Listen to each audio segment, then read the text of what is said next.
Welcome back to another edition of the Sal Greco Show. And on this edition of the Sal Greco Show, we're going to brush up on a few topics. First, Corey Lewandowski, one of the most controversial men in politics today. Why? He's a serial sexual harasser, okay? If you have your wife or your girlfriend or a female friend around him, look out, because this guy has been under fire for touching women, groping women.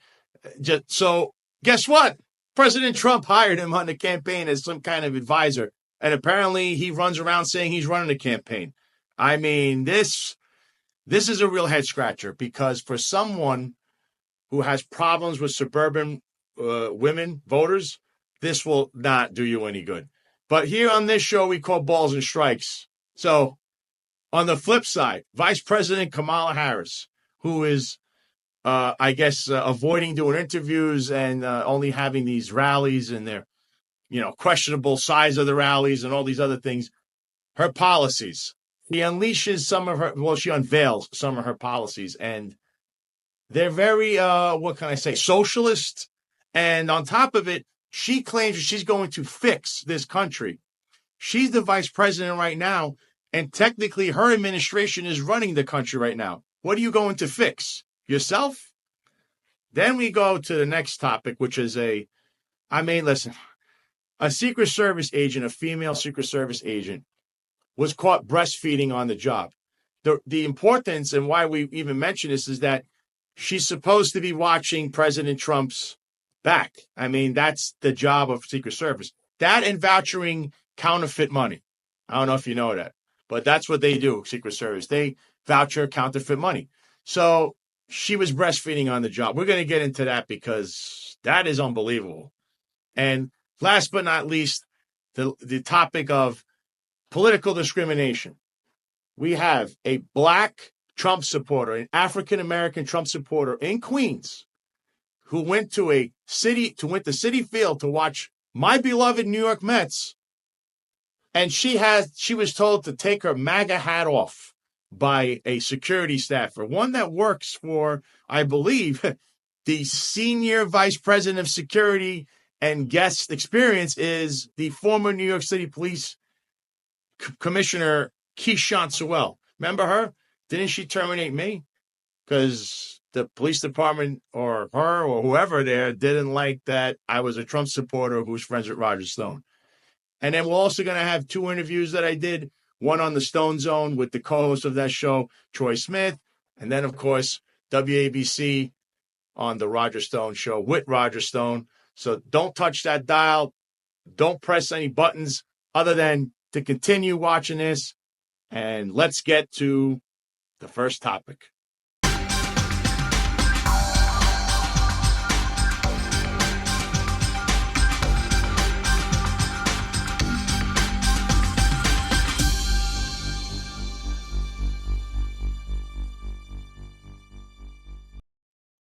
So here's the exclusive from slingshot.news. Former advisor joins Trump campaign despite troubling sexual assault record. Look at that mugshot, my God. Corey Lewandowski, a veteran political operative with a rampant documented history of sexual assault, has been rehired by the Trump campaign.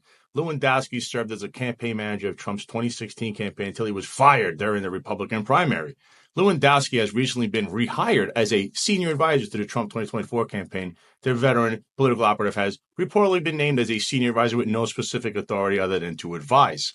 The controversial advisor's troubling history of sexual assault is sure to elicit numerous attacks against the Trump campaign, and just hours after the news of Lewandowski's hiring has already started to create attacks. The Democrat National Committee has released a statement blasting Lewandowski as an ultra-MAGA creep, highlighting the operative's history of sexual assault. Troubling allegations of sexual assault against Lewandowski in Las Vegas. In September of 2021, Lewandowski was accused by Trashelle Odom, the wife of Idaho construction executive John Odom, of making unwanted sexual advances. Lewandowski reportedly repeatedly touched Odom on her legs and buttocks. What the hell's wrong with this guy? While speaking to her in graphic sexual terms. Lewandowski then allegedly stalked the woman throughout the charity event, which was held at Las Vegas Westgate Hotel and Casino. Odom told Politico about the incident at the time. On the evening of September 26th in Las Vegas, Nevada, I attended a dinner to support a charity and spend time with wonderful friends. He repeatedly touched me inappropriately, said vile and disgusting things to me, stalked me, and made me feel violated and fearful. I am coming forward because he needs to be held accountable. I am blessed to have a loving husband and family behind me. I want other women to know that you can be heard too, and together we can stop terrible things like this from happening. Trashelle Odom would eventually file a police report over Lewandowski's behavior. Her attorney, Matthew K. Taylor, sent Odom's statement about the incident at the Westgate Hotel and Casino to the Boise Police Department, Idaho, where Odom lives, so that her local police department could forward it to the police department in Las Vegas. Lewandowski reportedly described his sexual performance in private area to Trashelle Odom. The Trump campaign announced that it would be cutting ties with Lewandowski after this incident became a national news story. At the time, the longtime Trump operative had been running a pro-Trump super PAC, Make America Great Again action. The disturbing situation with Trashelle Odom ended with a plea agreement in which Lewandowski was forced to complete counseling and community service. He also reportedly paid a fine of $1,000. John Odom, the husband of Lewandowski's victim, Trashelle, requested a refund for $100,000 in donations he had made to an affiliate of the Trump campaign in 2023 after it was announced that Trump had hired Lewandowski in a limited role. Lewandowski charged with battery in Florida for grabbing reporter. 2021 was not the first time that Corey Lewandowski had been accused of inappropriate behavior, nor the first time he was charged for a physical altercation involving a woman. The controversy that eventually led to the downfall of Lewandowski's role with the 2016 Trump campaign was an incident with then Breitbart reporter Michelle Fields. The veteran political operative was charged with battery for grabbing the reporter, an aggressive act that was caught on video that was eventually released by the Jupiter Police Department. Hyped up on his powerful position in the 2016 Trump campaign, Corey Lewandowski grabbed Michelle Fields and forced her away from Donald Trump. Though Lewandowski was never charged with battery, as the Palm Beach County prosecutor chose not to pursue a criminal prosecution of the campaign manager, the incident has plagued his name since it occurred. Alleged affair with married woman North Dakota Governor Kristi Noem adds to checkered past of deviance. In September 2023, the New York Post reported that Lewandowski had reportedly been having an affair with North Dakota Republican Governor Kristi Noem. The governor has been married to her husband, Brian Noem, since 1992. The couple has 3 children together. That reportedly didn't stop Corey Lewandowski from pursuing a sexual relationship with Noem. They were reportedly seen making out in a bar in Orlando during the CPAC convention in 2021. An eyewitness recounted seeing the pair, telling the Post, "It wasn't like 2 a.m. It isn't like we caught them at some dive bar miles away. It's a lobby bar where everyone is staying. So there's a bahillion political operatives and journalists and electeds around. I remember I saw it with my own eyes, and a couple other people saw it, and the blatantness was absurd." Lewandowski and Noem were even reportedly spotted getting handsy as far back as December of 2020 at President Trump's Mar-a-Lago Club in West Palm Beach, Florida. Lewandowski could spell trouble for Trump with suburban women in 2024 election. If there's been one group of voters that has routinely been tough to court for former President Donald Trump throughout his political career, it's suburban women. Trump himself has even parodied his struggles during speeches, joking, begging suburban women to please like him, dating back to 2020. The former president has struggled to win over women voters for several reasons, one of which being the onslaught of media coverage portraying Trump as an anti-woman politician. Analysts and news hosts have attacked the former president with this label for a number of reasons, including his stance on abortion, his comments about several women, including Rosie O'Donnell and Megyn Kelly, and the infamous Access Hollywood tape in which Trump claims the women allowed to grab them by the what. Trump, despite these attacks, has always promoted his hiring of women in real estate, particularly in New York in the early 1970s, as an example of vindication on the issue of sexism. Trump's hiring women like Barbara Ress to build Trump Tower served as a tremendous victory for women entering the workforce, not just in real estate, but in business in general. Secondarily, Trump has leaned on the political wisdom of Susie Wiles, a veteran political operative, who is a daughter of legendary NFL broadcaster Pat Summerall, to run his campaign throughout the 2024 election, and to much success. If there's one person associated with the Trump campaign that will certainly help bolster the narrative that Trump is an anti-woman candidate heading into the 2024 election, it's Corey Lewandowski. From the Michelle Fields incident to the creepy Trashelle Odom fundraiser assault, Corey Lewandowski's history is a rightful turnoff for millions of suburban women voters. Trump campaign source confirms the Slingshot News that Susie Wiles and Chris LaCivita have not been demoted. Several reports have claimed that Lewandowski's promotion will serve as a demotion to Trump's current campaign advisors, Chris LaCivita and Susie Wiles.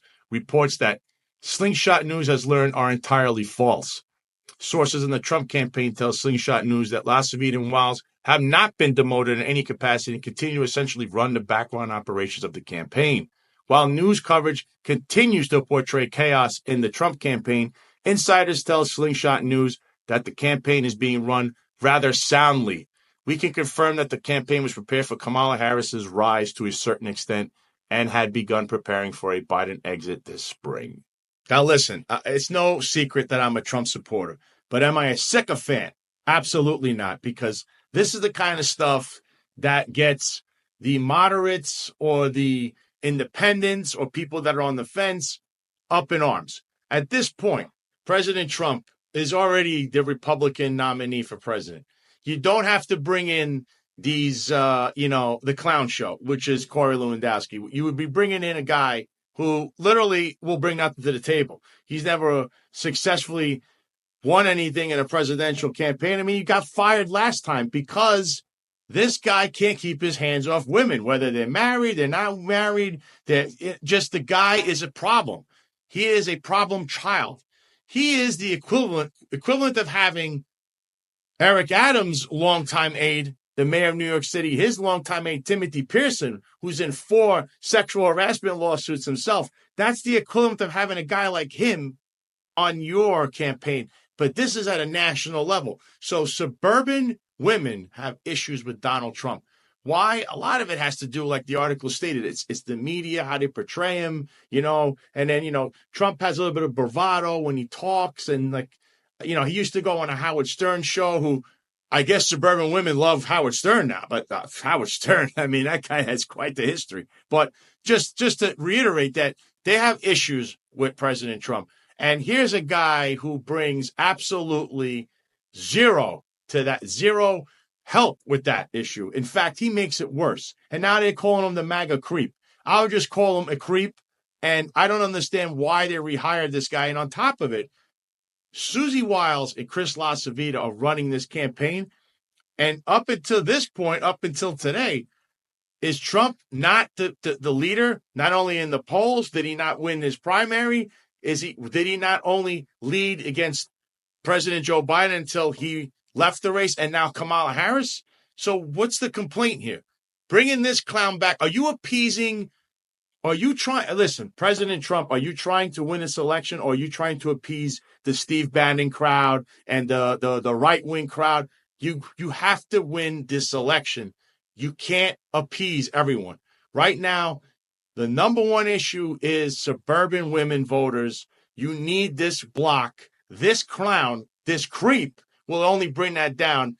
I hope there's some kind of change. This guy should not be anywhere near a presidential campaign. Now, look, I know people they pay their dues. I'm not saying let's shun the guy completely, but as far as bringing him onto a presidential campaign, which is at this stage, you're almost getting close to not only a debate, but then the general election, which is just a couple months away. Why bring this guy in the fold, really? This is just, I don't get it. But on the flip side, we have Kamala Harris, who might be one of the worst candidates to ever run to be president. And this is one of the reasons why. Left-wing Washington Post slams Harris's price gouging crackdown plan, squandered the moment. This is from the New York Post, actually, but they did cover this. Even the Washington Post isn't buying Vice President Kamala Harris's plan to stop socialist price controls on groceries. The longtime left-leaning broadsheet, owned by billionaire Jeff Bezos, published a scathing editorial ripping the Democratic presidential nominee for claiming price gouging is causing inflation, and rather than offer a legit plan to fix it, offering only populist gimmicks. With food prices surging more than 20% nationwide during the Biden-Harris administration, Harris, during a North Carolina rally early Friday, unveiled economic policies she'd enact during her first 100 days as president that include enforcing government price controls on groceries. Instead of leveling with voters and saying inflation spiked in 2021 because the pandemic snarled supply chains and that the Federal Reserve's policies, which the Biden-Harris administration supported, are working to slow it, the Veep opted for a less forthright route, blaming big business, the newspaper wrote. Bezos, who has been more complimentary Republican presidential candidate Donald Trump lately, purchased the newspaper in 2013, but he began taking a more active role in its operations in the past year. The billionaire's powerhouse portfolio, which includes e-commerce king Amazon and the Whole Food market chain, would likely be impacted by Harris's commie-friendly policy ideas, like having the Federal Trade Commission enforce a federal ban on price gouging that includes dishing out hefty penalties to companies that set exorbitantly high prices.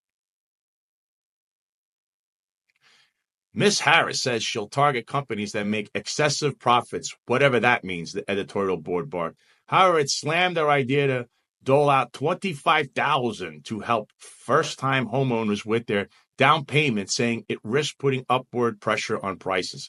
Thankfully, this gambit by Ms. Harris has been met with almost instant skepticism, with many critics citing President Richard M. Nixon's failed price controls from the 70s. Whether the Harris proposal wins over voters remains to be seen. But if sound economic analysis still matters, it won't. The editorial board had a warmer opinion of Harris's housing plan, saying it is built on a slightly firmer foundation and called her tax incentives clever. Such a measure might make sense if Ms. Harris paid for it by eliminating other demand-side housing subsidies, such as the mortgage interest deduction, a roughly $30 billion annual drain on federal revenue that benefits many wealthy Americans. But she does not, the newspaper wrote. It also said Harris's firmest ground was her proposal to increase the child tax credit from $2,000 per child to $3,600, among other tax breaks. The Harris campaign did not immediately return messages. Geez, I wonder why. So there you have it. On the flip side, I'm saying Corey Lewandowski is going to drag down President Trump's campaign with the suburban women. What is Kamala Harris doing to even, appeal to a suburban woman? Other than her running around saying, vote for me, I'm black, what is it that she has that's appealing to a voter? It's a reflection of our moment in our time, right? And present culture is the way we express how we're feeling about the moment. And we should always find times to express how we feel about the moment that is a reflection of joy, because it comes in the morning. Right now, and I can tell you what I hear in the street every day, the regular citizen can't afford a loaf of bread. It's very hard with the way the inflation is in this country. Now, there's the economy is being squeezed. And look, the person in charge is Joe Biden and Kamala Harris. How can they go and afford a loaf of bread? How can they buy groceries? How can they put gas in that car? Because it's this woman, Kamala Harris, who's squeezing them. So what is your appeal to the voters? This is not appealing at all. When you have the Washington Post, which is definitely not a conservative newspaper, nor are they for any Republicans, not that I can recall. I mean, they wrote a hit piece, they put my name in a hit piece one time. So when that paper is coming after you and you're a Democrat, you're in trouble.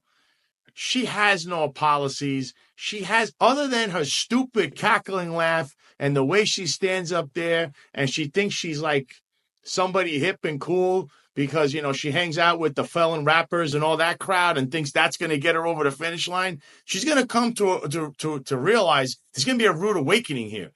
And basically, it's really, I just want to get to the point where we see Kamala Harris and President Donald Trump face to face in a debate. And then we'll see what Kamala Harris is really made of. Because up until now, what is her policies? Her policies are not going to work. And if you go on the policies of the country today, she would definitely lose in a complete like meltdown mode where she'll lose by a lot. But again, I think it's going to be close because there's going to be a lot of other things that are going to happen in the future that you're going to hear about. They're going to leak things. And, this is how presidential campaigns are. But again, what the hell is her policies other than they're socialists? You want to vote for a socialist? I mean, really. But again, the suburban women might say they don't like that creep being on President Trump's campaign and vote the opposite way. So anything can happen here. That's all I'm saying. And now we have something to do with the Secret Service. I want to read this off to you. Secret Service probing allegations that agent left her post at Trump rally in North Carolina to breastfeed. The United States Secret Service is investigating allegations a female agent left her post at a campaign event for former President Trump this week to breastfeed her child. All employees of the U.S. Secret Service are held to the highest standards. While there was no impact to the North Carolina event, the specifics of this incident are being examined. Given this is a personal matter, we are not in a position to comment further, Secret Service spokesman Anthony Guglielmi told the Post. The breastfeeding allegation was first made by Real Clear Politics correspondent Susan Crabtree in a lengthy X posting Thursday, shortly after the Trump campaign event in Asheville, North Carolina. The site agent went to do one final sweep of the walking route and found the agent breastfeeding her child in a room that is supposed to be set aside for important Secret Service official work, i.e. a potential emergency related to the president, Crabtree wrote. A working agent on duty cannot bring a child to a protective assignment. The woman was out of the Atlanta field office, she added, citing 3 people in the Secret Service community as the source of the info. The charge comes as the agency is already under fire for security lapses, which led to a near-fatal assassination attempt against Trump last month. Secret Service Director Kimberly Cheadle, who made elevating more women into the agency a priority, was forced to resign amid the fallout. This is a disgrace. What else can I say about the Secret Service that hasn't been said? Okay, first we had a presidential assassination attempt, which has more questions than answers. Okay, that investigation is turning into a train wreck. We don't know anything. They tell you some things. They don't want to tell you other things. Remember, you're still funded by the taxpayers. The taxpayers, the citizens have the right to know what's going on and what happened. We're going to put that aside.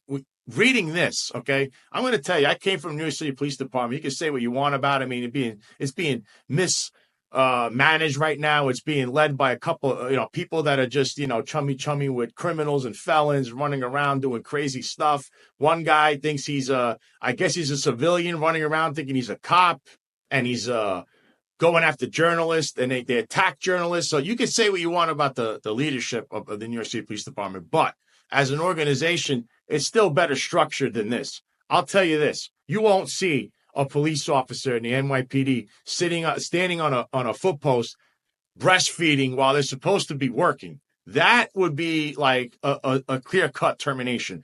I don't know how this even happened, but if this has anything to do with the former woman in charge there, Cheadle, and she's hiring women for a quota or DEI hires, I mean, this stinks. This woman, whoever she is, they won't even name her, but she should be terminated immediately.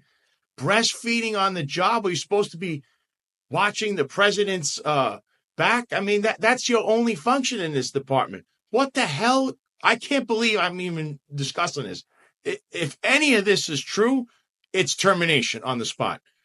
Okay? This is just a failure in law enforcement, which is the Secret Service really a law enforcement agency? I told you, they voucher counterfeit money and they protect the president of the United States and the vice president of the United States and then a couple of other figures. That's their sole purpose. I don't know what to say. That one of them was breastfeeding when it's supposed to be working. And the number one thing, you didn't notify anybody. You have to notify supervisor. This could all be like in the New York City Police Department. Women do breastfeed, but, they ask for time to do this, which will be given. You just can't do it where, it's my world and you're all living in it, because that's what this agent just did. Now, on to the last subject I want to discuss here, and that's this African-American Trump supporter being discriminated against by the New York Mets or maybe somebody that works there. From the New York Post, Trump diehard claims she was barred from wearing MAGA hat at Citi Field. Discrimination. A New York Republican and Trump diehard claims she was barred from entering the Citi Field until she took off her Make America Great Again hat, a decision the organization claimed was a mistake. Ori Moody and her friend Taisha were both wearing MAGA hats when they arrived at the venue for the Mets game Wednesday night, along with other members of the Queens Village Republican Club. They had just made it past security when a Citi Field staffer told them they were not allowed inside with their Trump gear on, she said. There she is, pictured in front of Citi Field, the home of my New York Mets. The United States of America is no longer a vehicle of freedom and tolerance. I am living under a communist regime where our freedoms are trampled on. That was the first thought that came to my mind, Moody 64 told the Post of her shock at being asked to remove her hat.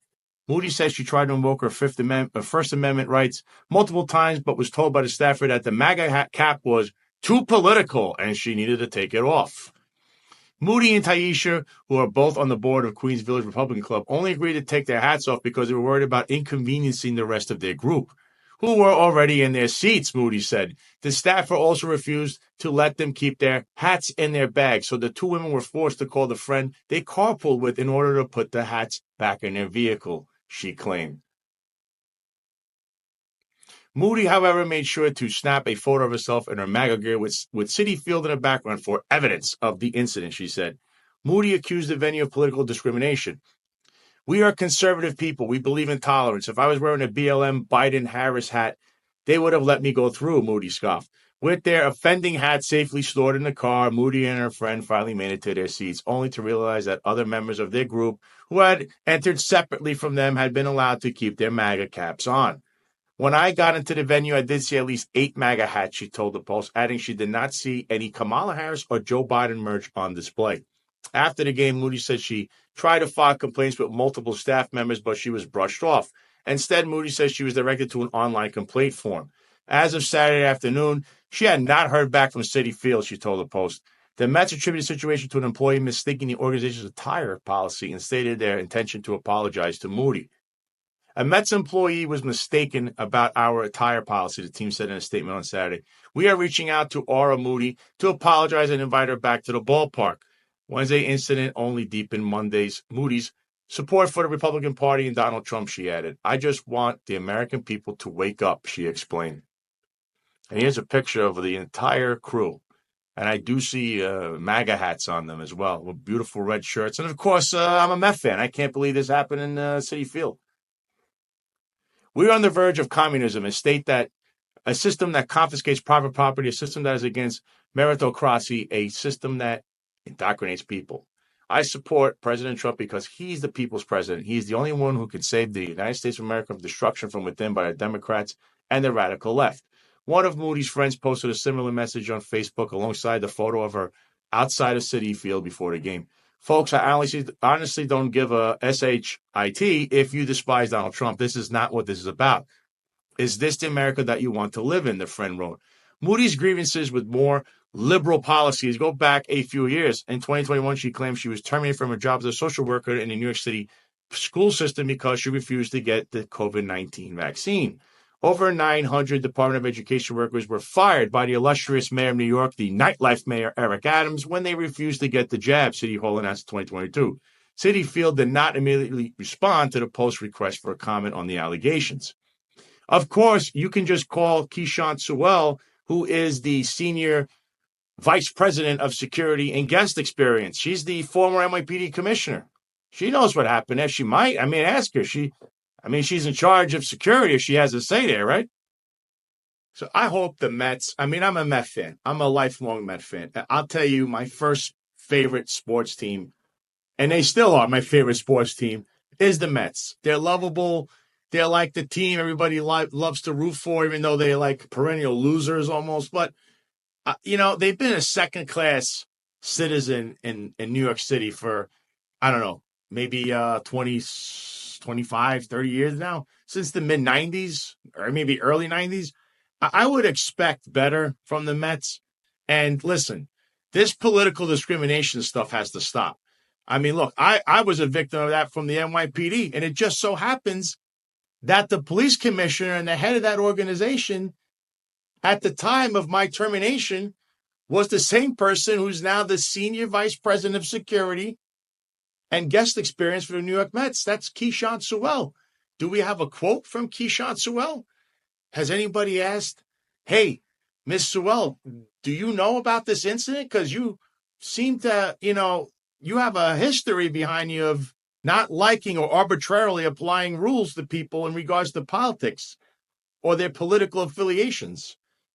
I mean, I think this is worth an extra look here. If not by the New York Mets, I don't think as an organization they really care. I think they welcome everyone. And maybe it's just down to maybe one person who is running security there. I don't really know. It's pure speculation, but it's a good guess to say at least, hey, let's get a question in there and find out from Keechant Sewell herself, since there's a little bit of a history there in regards to political discrimination. And there's no room for that in this country, okay? I don't care if somebody's wearing a Biden hat, a Harris hat, Obama hat, the Trump hat. You could be wearing, any kind of hat politically. There is no room for discrimination in this country in regards to that. We're all human beings. We all need to be civil. I mean, I could tell you this. When I'm at a highlight game out in Miami, I literally am sitting next to and talking to somebody who owns a team, and actually, they're a big Democrat. They're big supporters of Joe Biden and Kamala Harris. I find that laughable. But other than that, we get along on 99% of the other things that we're talking about. So I don't see the problem here with trying to talk and be civil and get along with people. Politics doesn't run everyone's life, folks. Unfortunately, though, it does run how things run on top of us, meaning, your day-to-day functions. And that needs to stop also. Life is politics, they say, but it shouldn't be. I wish we go back to the days where we could at least be civil. With that being said now, here's my interview on slingshot.news. Troy Smith, who co-hosted the Roger Stone show, the Stone Zone, and then my interview with Roger Stone on WABC Radio on the Roger Stone show. Check this out. So, ladies and gentlemen, as I promised, that was the news, and we have our guest now. Now, I've had Sal on the show before when I guest hosted here, and he was, so great in detailing so many problems that exist in New York City, particularly relating to a restaurant called Consa Frito and the New York City Mayor Eric Adams. He was the target of a vicious political attack when he was fired from his job, essentially for associating with Roger Stone, who, of course, we all love here on the Stone Zone. So, my honor to bring him back onto the show. My friend Sal Greco. Sal, welcome back to the Stone Zone, my friend. My honor to be here, Troy. It's a very good and special Friday. Well, it really is, Sal. So I wanted to bring you back because you've had a tremendous victory here. Consa Frito is no more, as I understand. It's actually going to be closing down. Want to get your thoughts on that, and how did this happen? I mean, what tremendous victory.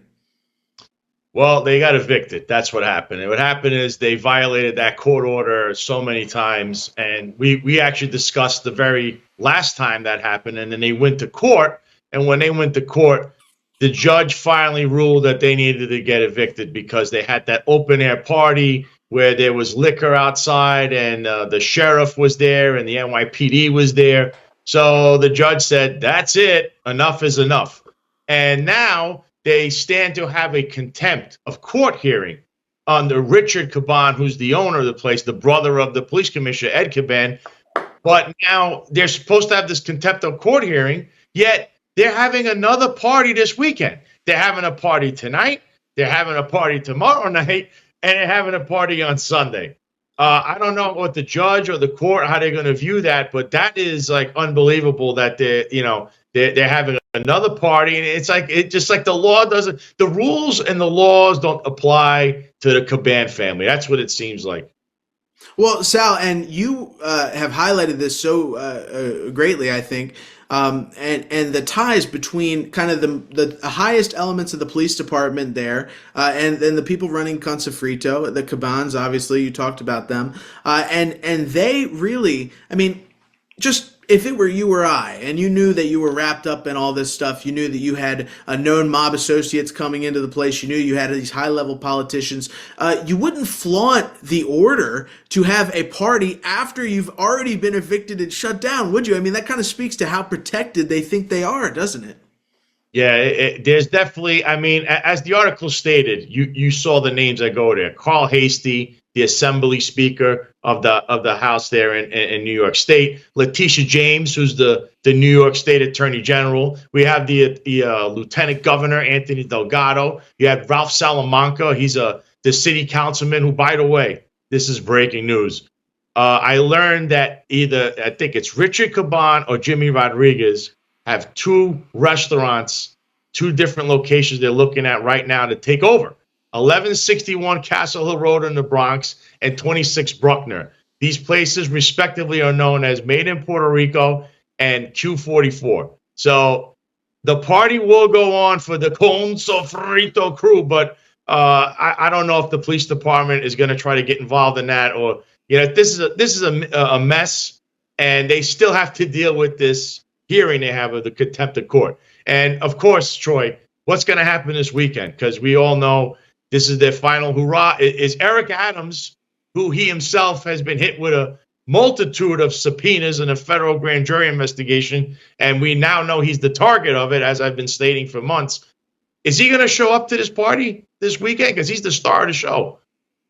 Well, Sal, I'd say for all our friends in law enforcement out there, if they're looking to bust the group of them, what better than the farewell party? I mean, they're really just throwing out the welcome mat for these people, aren't they?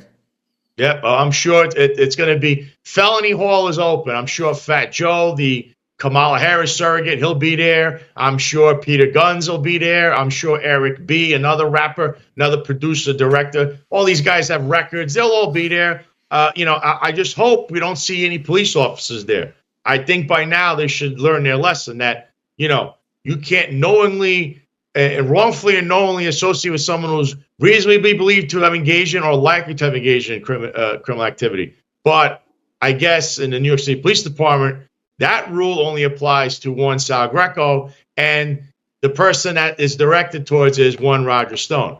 Who, by the way, Troy, I don't know if you noticed in my own discovery, in my own case, we found in these documents that they have accessed Roger's sealed records.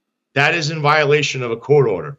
So this is another breaking news. So Roger will be looking into some kind of legal action against the New York City Police Department because they violated his rights by accessing his sealed records. Just so you know, I have his sealed records in my file because the police department ran his name for reasons unknown and produced his sealed documents in my file. So just so you know what you're dealing with when you see the New York City Police Department under Eric Adams and Ed Caban.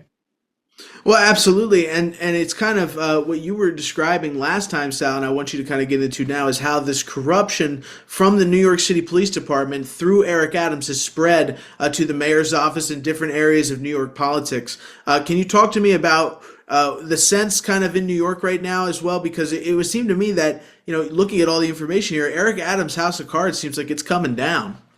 Yeah, Troy, this has been like underneath it all. For the last few months, this has been brewing and brewing and brewing. I mean, Eric might walk around like he's the star and the king of the mountain. He's the star of the show. But, on the weekends, I understand he's been hanging out in Fort Lee. He's there with a female. He looks dejected. He looks beat. He'll come out and probably say, "Oh, you got the wrong guy." No, I have the right guy. I know where he is and what he does. New York City is in the situation it's in because Eric Adams' level of mismanagement is untold. Like, it's unbelievable. I don't think we've seen a mayor this incompetent since Bill de Blasio? And I think he's even more incompetent than Bill de Blasio. We haven't seen anyone this corrupt since William O'Dwyer. And the only thing I'm going to give him is he's as well dressed as Jimmy Walker, who, by the way, ended up leaving for 10 years because he was facing an indictment himself. So he is in that mold. He's like Kwame Kilpatrick. He's the nightlife mayor from Detroit, who, of all people, President Trump pardoned before he left office because he was going to jail for political corruption. Same thing, wearing the fancy suits. He's out all night. He's partying. He's rubbing elbows with people. His administration's running wild. And then he got entangled in a snare. He got entangled in a web, right? They snared him in, and that was it for him. And the same thing goes for Eric Adams in the city, Troy. Just the other night, did you see that they had a huge party? He held a party for Kamala Harris, allegedly, even though she didn't show up. And the pro-Palestinian rioters, we're going to call them rioters, took over. They smashed this restaurant. They caused $10,000 in damage or more. They destroyed things in the street. They fought all the cops. So now the city is going to be stuck with the bag of paying for these lawsuits. They're going to say it's a false arrest. They're going to say that these are nonviolent people. They're first-time offenders. We never hit them for domestic terrorist charges, and we never go for the actual organizers. The NYPD will take the low-hanging fruit. Eric Adams will say that he's a patriot. He's defending the city from rioters. Meanwhile, he's the cause of it. He had a party there. He never thought about anything. And that's just a preview of what's coming next week in Chicago for the DNC, what you saw there in New York City, Troy. The damages they're still assessing. They destroyed this restaurant, and the restaurant just wanted to hold this party for Eric Adams. It was just, a way to make money. He's not into politics. They destroyed his place. And this was Eric Adams having a party for Kamala Harris, who didn't bother showing up. That's the best part, Troy. Well, and Sal, last time you were here, you detailed the relationship between Puff Daddy, the rapper, or P. Diddy, as some people call him, and Eric Adams. And it just kind of highlights, this spreads a lot further than even just New York City. Now, you mentioned something there, the DNC. Now, are you telling me that Eric Adams is going to be partying all the time at the DNC in just a few weeks? I'm going to tell you, I think the pressure of, my little leak there that I found out that, they reported this in the New York Post a day ago. They said that Eric Adams is trying to not, say bad things about President Trump because he's lobbying for a pardon. And whoever this source is has it all wrong, because I mentioned this 2 weeks ago. Eric Adams and Kamala Harris had a discussion. Kamala Harris said, listen, I need the support from the black faith community. The churches that Eric Adams goes to on Sunday where he says God ordained him to be the mayor, that crowd. So in exchange, he would be pardoned. He wouldn't have his case brought before the election, because what you're seeing now with the subpoenas wasn't supposed to happen. It was supposed to happen after the election. Either they were going to kibosh this whole thing, or Kamala Harris, if she won, would just pardon him. Now you're hearing about the subpoena. So they basically, it sounds like they're saying enough is enough. We're not going to go for it. That guy Greco, Roger Stone, who's mentioning it on his own show, they got us. So if there's any kind of talk of pardoning Eric Adams, any pardon at all, you'll know that we were right.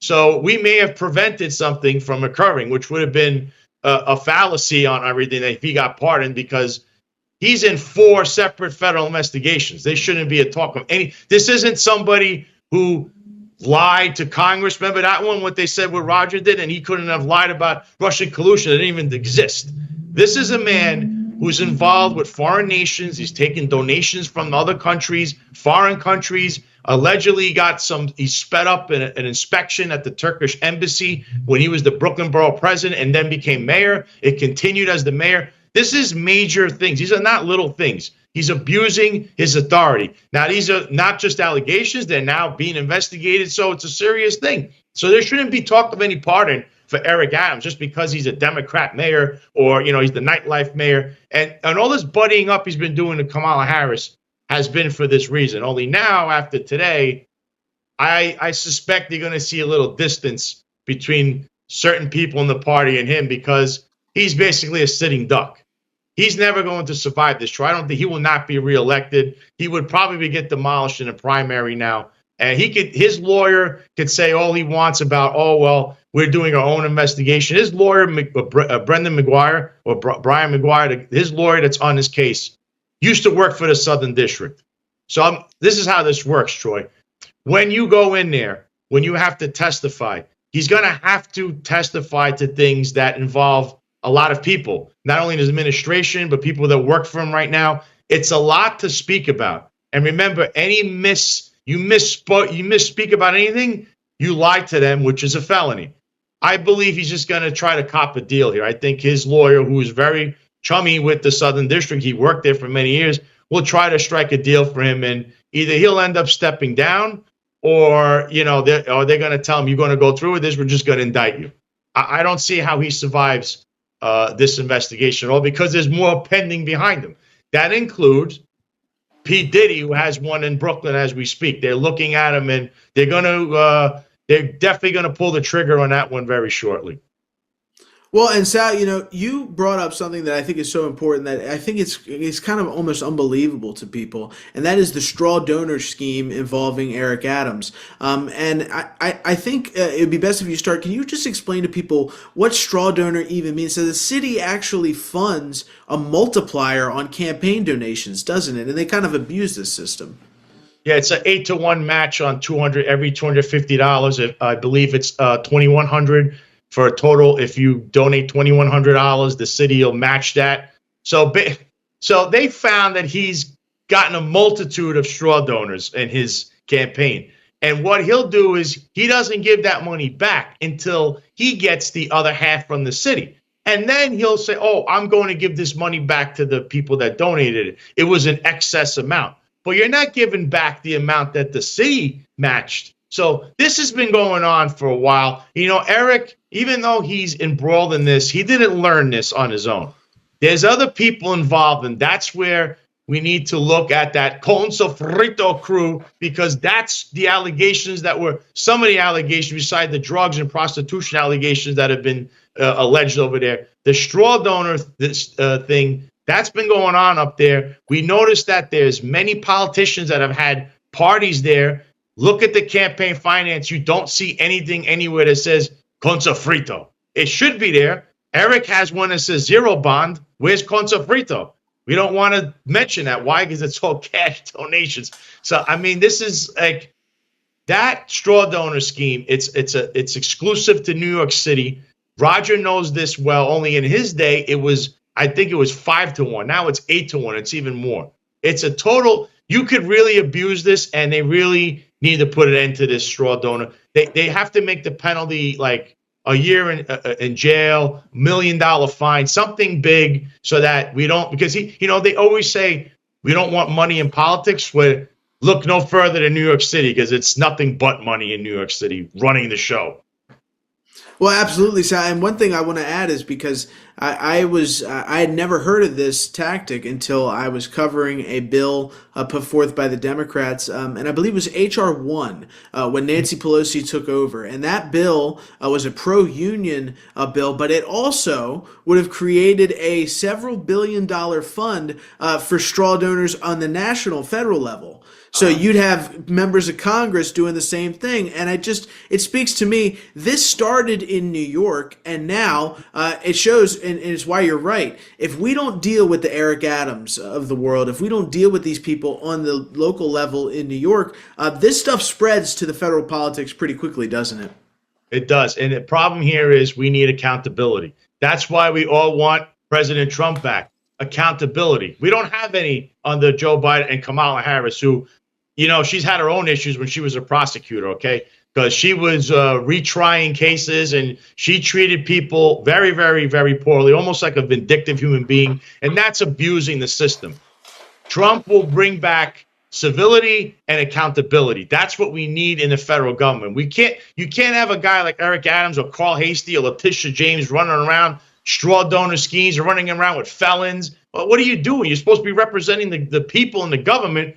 You say that people can't associate. So you're saying, as a top law enforcement agent in New York State, you can hang out with criminals and felons, but then you're going to try cases where people can become convicted felons. It's a conflict right there. I don't know why no one has called this woman out. She is very good, chummy, good friends with Jimmy Rodriguez. I wonder if she's showing up tonight. I don't know. She's in the article. They did mention her, so we'll see. But this accountability needs to be restored. If people are held accountable and fair, it's fair. It's not. We're not going crazy on one end or the other. We're just making it, bringing balance, kind of like Star Wars. Bring balance back to the Force. That's what we're asking.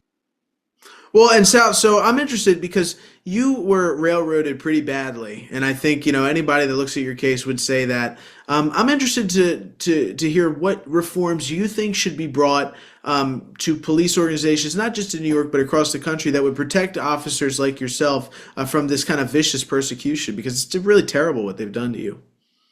Well, just like what we're seeing with the Secret Service and their non-answers to Congress and the committees regarding this guy that decided to try to assassinate the president, and then I guess he's in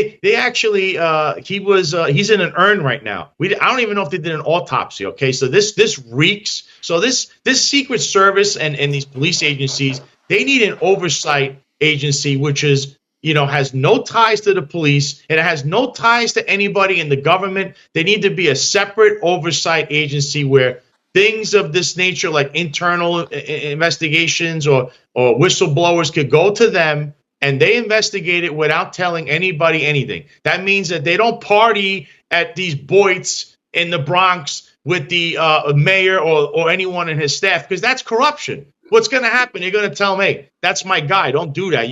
That investigation is through. No, you want an impartial agency looking at things. So you need to fund outside agencies to look into, and whatever they say, whatever they find, and whatever punishment or non-punishment they dish out, that's what it is. No, none of this partisan, these unions that affect things, that the police unions. Sometimes they fight for you, and sometimes they don't. And then again, we do have the corruption of, like in New York City, you have a Department of Investigation. I put a complaint in on this guy Kaz Daughtry, who's running around with a gun. He's a civilian. He's taking law enforcement action. Nobody wants to answer it. So they finally said that the police commissioner could appoint him to his position, and he could keep his powers as a police officer, or police powers, because he used the provision of city charter. And they said that the DOI has supervision over him. I filed a complaint in February with them. They spoke to me one time. They never returned the call after that, and they said they were looking into my allegation of what is his legal authority. We still don't know. So the DOI, though, as you know, Troy, is funded by the mayor's office. So I really wonder who's pulling the strings there. This has to stop. We need outside agency that has no ties anywhere to anything to be an impartial agency where whistleblowers are welcome and internal complaints could go, and whatever they find in the investigation, it is. There is no challenging them and none of that stuff, because they're impartial and they don't know anyone. They're not going to get involved. That's what we need, Troy. If we don't have that, it'll just continue. The story will continue. Well, and I think, for President Trump going into this election, we're always looking at things to say, okay, well, how can we appeal to new voters? And I think there's a multitude of problems. Now, I'm interested to hear your thoughts on this, because it's kind of my opinion that the sheriffs have always been, they're the police that are kind of constitutionally given the powers to kind of control their areas. And I think a lot of the problems that city and county police get into is because they're not sheriffs, they're not elected. So you get this opportunity for corruption and things like that. And I'm interested to hear your thoughts, because President Trump, I think has an opportunity to kind of reform policing and combat that defund the police narrative. Notice that we don't want to defund the police. We want legitimate oversight, because that's something that can really whip law enforcement into shape, can it? Yeah, you definitely need oversight, only for like this reasoning of you have corruption, you have politics that infect the police agencies. So you do need a outside agency to oversee this and overlook this. Remember, they are not going to be affiliated to anybody in the government or the city. They're just a separate entity. That's what we need. And of course, defunding and funding the police department. You have to fund the police department. If you don't have police, you're going to have civil unrest in the street. There's no one's going to protect you. It's going to be complete chaos. You cannot just say, oh, we don't need police. You're always going to need police. But to your point, having sheriffs. Now, sheriffs get elected. And a big thing is if you're an elected official, you can be recalled by the people. So if there was a sheriff, Ed Caban, versus a police commissioner, Ed Caban, you could bet your bottom dollar he would have been recalled by the citizens of New York City, because that's something as a sheriff you can recall them. Unfortunately, in New York City, that's not how they have their system set up, because they actually do have a sheriff, but it's not a real sheriff. It's a whole different system there. But the counties and the towns you're speaking of, the sheriffs are elected. So when things go bad or things are good, the people go to the sheriff. And if they don't like what they see, they recall them. And I think that's a much better system of electing the leaders of your, not only your police department, but your local politics. Because remember, local is key. We're going to have Trump. Trump will be the president. But remember, the president really, does he affect your life day to day? It's not as much as your local councilman, your sheriff, your mayor, your state senator. These people really affect your daily life. They can really hurt you. So that's what people need to stay focused on. Local. Even Roger, he taught me this. He said, it's all about local. Local is key. So I believe you're right. We do need to have elected sheriffs. The elected, basically the top brass of police departments should be elected. If they're elected in it, we're not going to see this. The corruption, you're not going to see it at this level. Well, and it's kind of amazing because the power of the sheriff, Sal, is just it's kind of an amazing thing, and I think that as far as enforcement, there's so much that happens in politics that hinges on law enforcement, and sometimes the Democrats look at a policy and they say, well, we're not going to enforce that, and that leads to lawless chaos like we see at the southern border. Sometimes you see Republicans say, okay, well, some of the gun laws, we're not going to enforce that. We see that on a local level with some sheriffs, and it works in a lot of places, and I think people need to understand the importance and the power of having a sheriff that enforces laws based on the Constitution, and not based on whatever the state house or the local the local state house or even the federal politicians have to say about this stuff.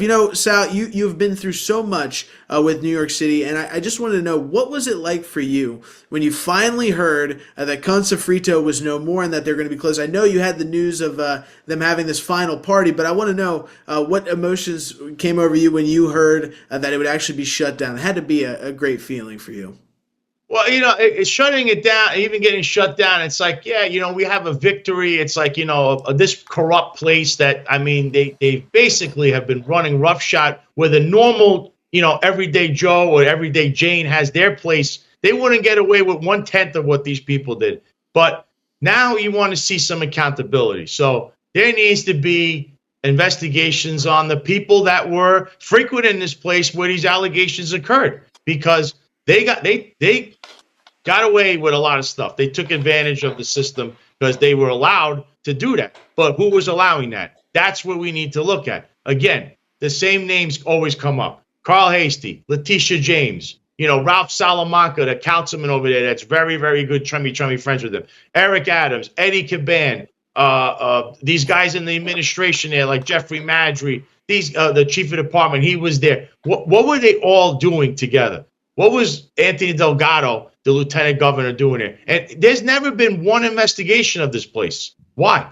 What is so special about this place that has, all these allegations that everybody, you just talk to one guy in the street and they'll tell you what that place is about. How does the common guy in New York City walk on the street know about that place, but they themselves never want to admit what's really going on? It's really fascinating. So it is a victory, but again, it's like a small win. You win the battle, but you still have the war going on, because again, we still have Eric Adams. He's going through his federal investigation. So that needs to proceed forward. We still need more accountability. It's a start, though.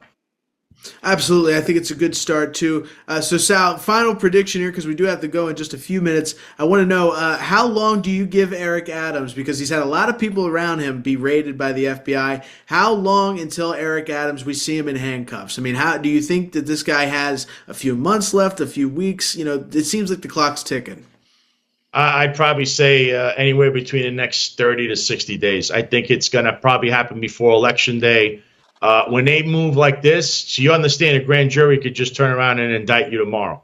They're making this move because they know they have enough to indict him already. They wouldn't just hand these. I heard one of my friends was on a WABC this morning on a radio show saying, oh, well, this is a really weak case, but his friend is one of Eric Adams' friends. I could understand that. That's not the case here. There's nothing weak about this. In fact, you haven't heard exactly what it's about. We only know certain details, and they only leak certain details. You notice how the New York Times had it first. Now, as you know, Troy, the New York Times is the paper that the feds leak things to. So once again, the New York Times had it first, and they told you what's going on. So they're preparing you for what's coming, but they won't give you the meat and potatoes. They're just giving you little hors d'oeuvres to test out the waters. I'm giving them anywhere between 30 and 60 days because this was July. So you have this month, next month, and then October. You have to do things. The grand jury can only be impaneled for 18 months, or you have to request another 18 months. I don't think the attorney there that's now Damian Williams is there, who's a nice guy. He knows that there probably is going to be a switch in the presidency, and he may not have a job. So he's got to get on with the program or drop the whole case, one or the other. Well, Sal, it's a great prediction, and we thank you so much for being on top of this and for hammering this, because you do hammer this, and I'd encourage everybody to go check you out on X at the Sal Greco, because you do post about this so much, and it's so much great information. And also check out the Sal Greco Show on YouTube. I know you do that there, and it's a fantastic show. I watch that often. So thank you so much for being here, Sal, and for revealing this bombshell information about New York City. Just so much corruption. It's pretty unbelievable.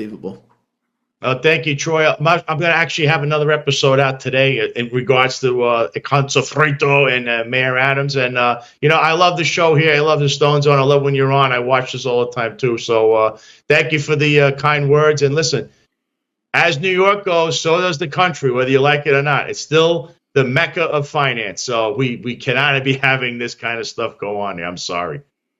Well, I agree with you 100%, and we want to get back to the days where New York is a beacon of liberty and freedom and not a place where you try to avoid. So let's get back to that. Thank you, sir. And folks, I really enjoy doing this show for you guys, but... Richard Nixon. Well, I'm not a crook. Ronald Reagan. Tear down this wall. George W. Bush. I can hear you. The rest of the world hears you. And Donald Trump. And a friend of mine for a long time, he only likes politics. If you ask him about how are the Yankees doing, he has no interest. If you ask him almost anything, he likes politics, and he's a professional at the highest level. Roger Stone. All of these presidents relied on one man to secure their seat in the Oval Office. That man is Roger Stone. This is the Roger Stone Show on 77 WABC.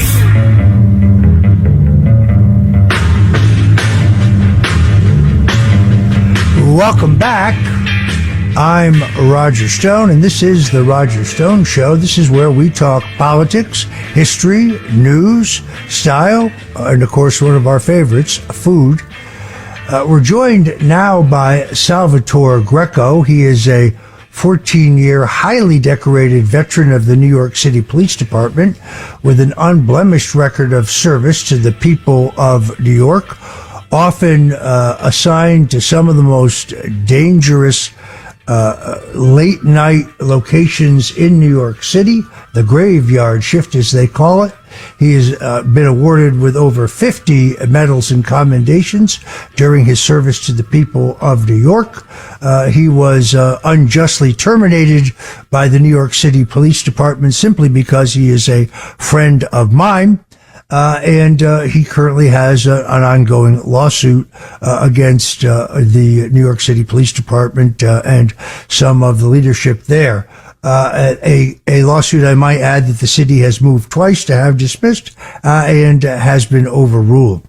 Sal Greco has become an advocate for law, an expert on crime, has done a great job of analyzing the jiggered crime statistics we're being fed, and he's also a political enthusiast. You can see him on the Sal Greco Show across virtually every major video platform.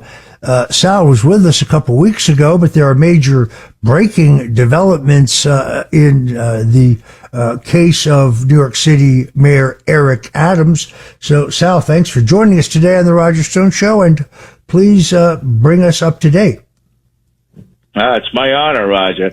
Well, it seems that Eric Adams was hit with a multitude of subpoenas for a federal grand jury because, as I stated in the past, he is the target of the investigation. Now, he may run around. I believe he's, as of right now, in the last couple of days, he started to use a slogan we know very well, Roger. He says, Eric Adams did nothing wrong. But that's not going to be the case here, Roger. As you know, this investigation that they took the subpoena, they asked for subpoenas for, or for the Turkish embassy, the Turkey problem that he had when he went to see Turkey, which is a foreign government. He took a airplane ride there. He got seats for the plane. I guess the Turkish government may have paid for it.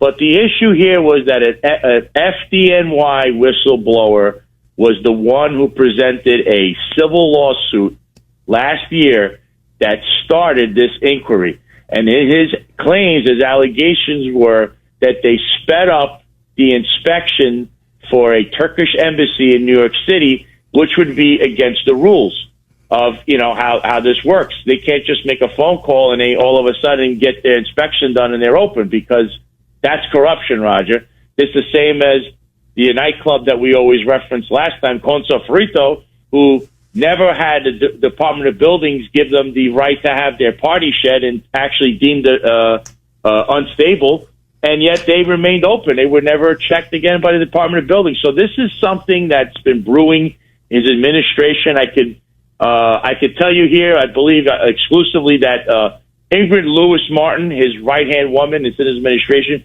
She was subpoenaed along with many others in his administration, his aides. So this is something that's growing and growing. As you know, U.S. Attorney Damian Williams has been on this case, and he already has a few notches under his belt, such as the illustrious senator, a former senator, Bob Menendez, who had quite a lot to say about you at one time, and now he's not talking at all, Roger. So Damian Williams is on the case. He's a silent killer. I don't see Eric getting out of this one bit. I think he's very much in trouble. I also read that his attorney, that is a former prosecutor for Southern District of New York, he's been talking, and he's spinning the wheels in the media. But the bottom line here is, Roger, Eric Adams cannot testify because there's multitudes of people that are involved, and anything he says, as you know, can be said, "Oh, you lied to us," which would be a felony. I believe he's going to try to strike a deal. He's got the right attorney for it, and that would basically start the mayoral race a little early, because I just can't see him surviving this. We stress in all fairness that neither Mayor Adams or anyone in his administration has yet been charged with a crime. Although the mainstream media seems to write that this is inexorable and is coming his way. In the case of Officer Sal Greco, I can certainly understand your indignation about the current situation. You were terminated for violating a New York City police regulation that says that officers cannot associate with those who it can reasonably expected to have been or in the future be involved in criminal activity. By the way, notice there's no mention of a convicted felon. That's a perfectly fine regulation if it was applied evenly to everybody. But Eric Adams, when he was a captain in the New York City Police Department, he's written a book about it. He provided private security for Louis Farrakhan, for Mike Tyson, both of them convicted felons, and therefore I think it could be argued have in the past engaged in criminal activity. Now, Eric Adams, as a captain, was brought up on the same administrative charges as you were. But instead of them taking away his pension, removing his good conduct letter, and destroying his life, they docked him 15 vacation days. Why the different application of the regulations? We had an incident recently in which a New York City police officer sent a virulent anti-Trump post on social media, but Eric Adams said that no, nobody in his administration will be admonished for that. We also know that the fire commissioner was trying to track down those brave firefighters who, when Donald Trump was in New York City for his bogus trial, had the audacity to pose for pictures with a former president of the United States. They intended to fire these people. And then, of course, you have his own police commissioner, Ed Caban. He was one of those who partied at Consafrito, and therefore he came in contact with convicted felons, those who it can reasonably assume have in the past and will in the future, or might in the future, engage in criminal activity. So why hasn't he been terminated? All we're really asking for here is equal protection under the law. That's right, Roger. We just want things to be fair. No more arbitrary rules where, certain rules apply to one and not the other. I mean, we see that all the time in politics as well. And it has to stop. I mean, here we have this nightclub, which is having this is their final hurrah, by the way, this weekend. They advertise they're having a party all weekend long. I mean, the brother, Richard Caban, is facing a contempt of court hearing. He's thumbing his nose at the court. You shouldn't be doing this because this is going to be brought up, but the rules don't apply to them. I mean, the Department of Buildings they only have occupancy for 200 people. I mean, that's what it states in this article. Yet, the buildings department says they don't have any problems with the place, but they had an illegal shed and they never enforced anything there. The New York City sheriff goes there. Instead of enforcing things, he's partying with them. I mean, this is the kind of rules. The rules don't apply to the average Joe in New York City. They don't apply to these people. They only apply to the average Joe. That's what we're seeing. And by the way, Roger, that I saw something. You mentioned my case, and it's something that I want to bring up publicly here. I had a small file of discovery in my case, and I just want everyone to know that they violated a court order because in that file are many sealed records and documents in regards to you, Roger. And right now, my own lawyer is digging through this to see if you have a case. Because how is it that the New York City Police Department accessed your sealed records in my case where it has nothing to do with what they were saying I did? They had a problem that I was associated with you. What does having your sealed records have to do with that? There's a problem in the New York City Police Department, Roger. It's bigger than Eddie Caban, who should be terminated and should walk off the job as we speak. Well, the New York City police sergeant who conducted this investigation broke the law multiple times.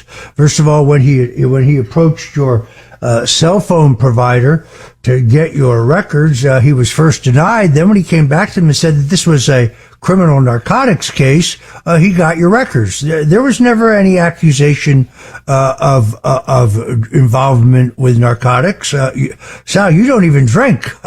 And right. you were never dole tested, which would have come back negative, of course. So he lied in order to do this. He also went to the Willard Hotel in Washington, D.C., and lied to them to obtain their security camera footage. You know what it showed?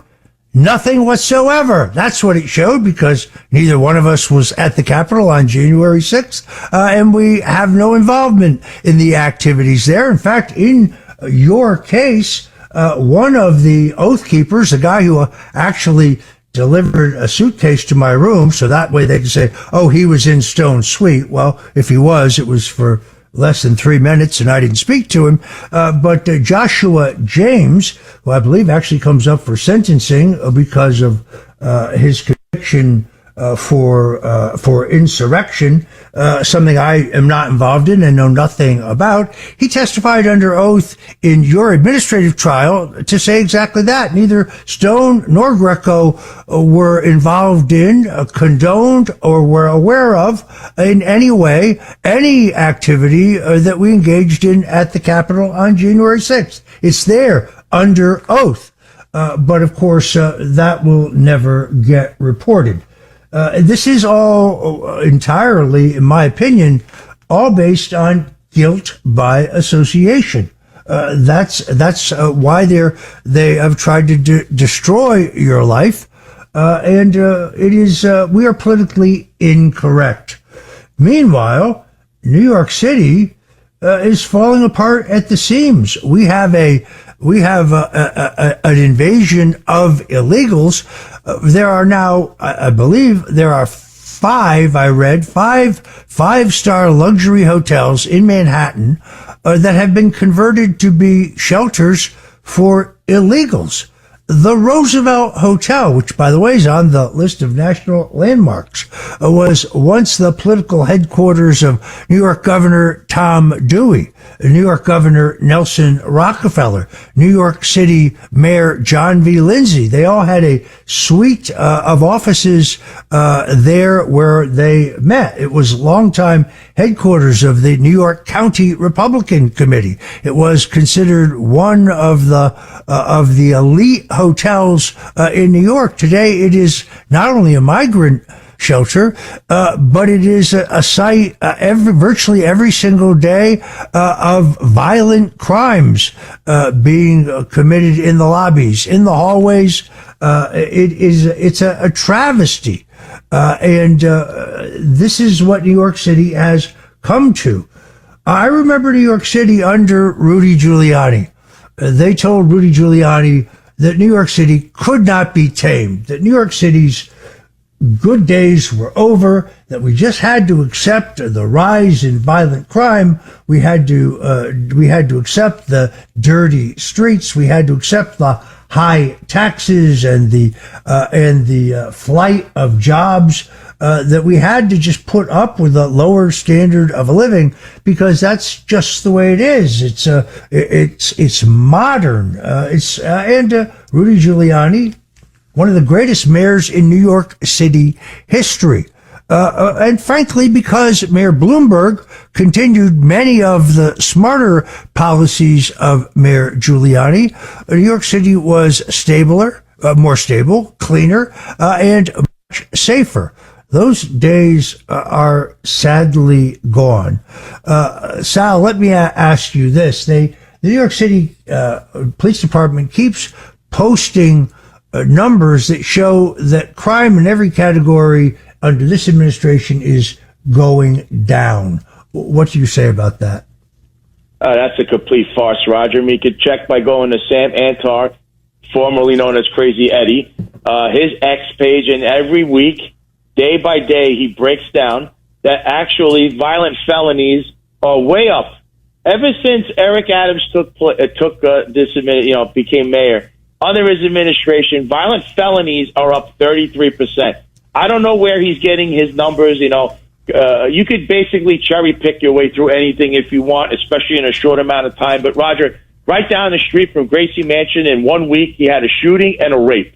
I mean, I worked in Coney Island, in 60th Precinct, and then as it was exclusively reported here on WABC by our friend Curtis Lee, who's on the case here, that there was a vicious rape by 2 illegal immigrants, one that had raped and was convicted of sexual assault a year prior and was released from prison somehow. I don't know how that is and how he's not a registered sex offender. They viciously raped this woman right near the boardwalk, Roger, on West 16th and Surf. This was a place that I personally, with the inspector of the peace at the time, the 60 William Taylor, a great friend of mine, him and the rest of us worked hard to drive crime down in Coney Island. And now we're taking rapes. They're taking rapes right at 9 o'clock at night where anyone can see. These 2 illegal immigrants, one that came through the border and had an ICE detainer warrant, Roger, because the city doesn't honor the ICE detainer warrants because Bill de Blasio in 2014, he signed an executive order stating that police cannot work with ICE anymore. And Eric Adams sits there and cries about it and says, there's nothing he can do. No, there is something he could do. He could rescind that order. This is why, you mentioned Mayor Giuliani, Roger. We need Curtis Lewa as the mayor of New York City. Curtis is all over these issues. And, Eric clearly, his head is in another area. And not that I don't think he would do anything about it, but to not be able to work with ICE, which you need, is easy, an ICE detainer warrant, which you need to honor, you could have avoided an incident like this with a vicious rape of this woman, which is disgusting, in a place that I hold near and dear to my heart, Coney Island. It is certainly the old New York that I love, the New York where you could go to anniversaries and birthdays and special occasions at the 21 Club, but you could go to the Clam Bar underneath Grand Central Station. I have so many great memories of New York, and now I find that New York is just no longer exists. That New York where you could go to the Christmas tree lighting and know that you would be safe and not attacked by terrorists or radicals. That New York City just seems to be entirely gone, and it's an incredibly sad and heartbreaking thing. When we come back, one of the things I want to talk about is the proliferation and availability of marijuana in New York City. My father, when he was dying of cancer, benefited extraordinarily from medicinal marijuana. It restored his appetite. It helped with the horrific pain he was suffering. So I've seen the medicinal benefits myself. There's a proposal on the ballot in Florida where I live to legalize cannabis across the board for so-called recreational use.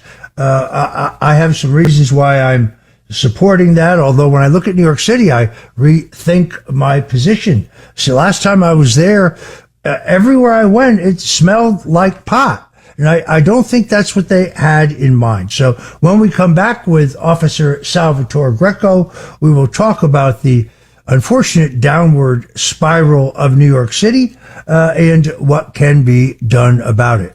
Thanks for joining us. This is the Roger Stone Show at 77 WABC Radio, and we'll be right back. And we're back. We're here with Salvatore Greco, a proud son of Staten Island, a 14-year veteran of the New York City Police Department with an unblemished record of service to the people of New York, often assigned to the graveyard shift in some of the most dangerous precincts in the city. And he is the host of the Sal Greco Show, which can be found every place you find a great podcast and video. Sal, you and I were talking offline here about this incredible split in the Democrat Party. They're headed to a national convention where I think it is potentially we could see the kind of demonstrations, perhaps even violent demonstrations, that we saw at the 1968 Democrat convention in the same city of Chicago. So when people start making prognostications about the presidential race, there are many miles to go here. The convention is going to have an impact on this race. The debates are going to have an impact on this race. The sentencing of President Donald Trump in this bogus case in Manhattan, which comes up September 18th, is going to have an impact. I personally believe that if they incarcerate Donald Trump, it will be one of the greatest miscalculations of all time, because it will demonstrate and write large for the American people that this entire process was a rigged process for political purposes. It's kind of ironic that the Democrats in New York changed the law to extend the statute of limitations for alleged sexual assault, specifically to just kind of trap Donald Trump, because they also put a sunset on it. And what happens? Eric Adams and former Governor Andrew Cuomo end up getting sued during this extended period. Talk about the law of unintended consequences. But there's some things happened in New York recently that demonstrate this split in the modern Democrat Party. Tell us about that.